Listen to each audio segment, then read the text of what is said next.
Well, JP Morgan Chase CEO Jamie Dimon is criticizing New York City mayor candidate Zohran Mamdani and Democrats who support him. Dimon saying, quote, he's more of a Marxist than a socialist, adding, I have a lot of friends who are Democrats and they're idiots. I always say they have big hearts and little brains. They do not understand how the real world works. Joining us now to discuss is journalist and author Batya Ungar-Sargon. Batya, so great to have you on this morning. So is he right that Mamdani is more of a Marxist than a socialist? Thank you so much for having me. It's great to be here with you and all of your viewers. I really appreciate what Jamie Dimon is trying to do here, which I think is to try to find some sort of common ground and a positive spin on this. Unfortunately, I don't agree with him that Mamdani's rise was fueled by a kind of like kindness on the left. I think what we're really seeing here is two versions of populism. You have the president's populism, which is really built on a love of this country and the belief that work gives you dignity and work gives you freedom, and that what you have to do is improve the conditions of workers, of the working class, by limiting the supply of labor with the border and through tariffs, and then they will be able to achieve the American dream because this is the greatest country on earth. And you contrast that with Mamdani, who, like his supporters, is they're 20 to 30 somethings, they're disaffected, they're over-credentialed, and basically they believe that work is undignified, humiliating, and inherently exploitative.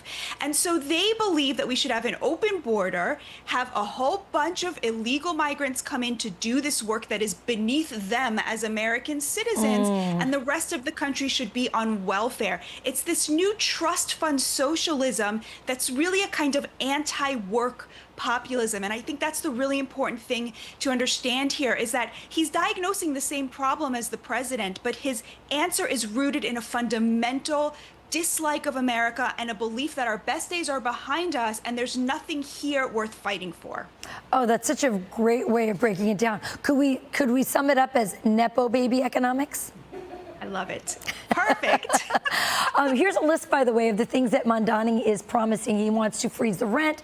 He wants city-run grocery stores, social workers to replace the police. He wants $70 billion of debt to fund affordable housing, free buses, free baby baskets, no-cost childcare, which, by the way, was given to illegal immigrants who were staying at the hotels over here in New York City. He wants a $30 minimum wage and a $65 million transgender for transgender care. So, yeah, it is a very bizarre way of dealing with the cost of living problems that we have. It's just throwing free stuff, free money, so-called free money at people, promising them a lot of stuff, some of which they need, some of which they don't, like transgender care.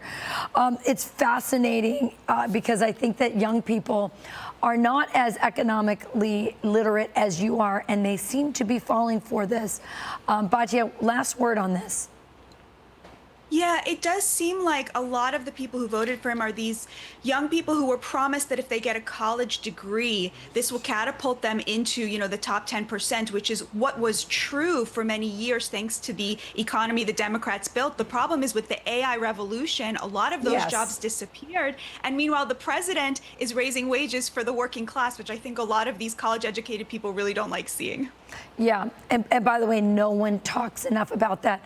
The populism of the president is a working class revolution in so many ways, and you have been on the cutting edge of really understanding that and explaining it to the American people, and for that we always thank you. Batya Ungar-Sargon. Thank you so much. God bless you, Rachel. God bless. You too. Thank you. I'm Steve Doocy. I'm Brian Kilmeade. And I'm Ainsley Earhart. And click here to subscribe to the Fox News YouTube page to catch our hottest interviews and most compelling analysis.